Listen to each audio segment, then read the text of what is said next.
Kaning mga plano nato para madato maumao ra gid ni siya og pamaagi kung manguyab ka sa imong gwapa kaayo nga silingan.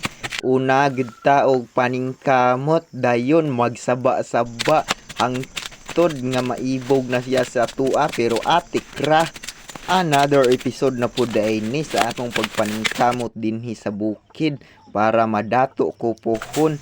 Naglampas lang dai ko aning gipangtanom diri nga mga lubi ug mga mangga ug kaning mga abukado. Hinay-hinay ra ang kumbate nato ani mao ra ni sa pagpanguyab sa gwapa nga silingan ba, hinay-hinay ra pero atik ra. Nya kung iabot ka aning video ha, magpasalamat dai ko sa imong paglantaw ug mas malipay ko kung mo share pa jud ka nya mo like mo heart or unsa man imong buhaton diha. Daghang salamat, thank you for watching. Unta nalipay ra ka, daghang salamat jud kay nimo.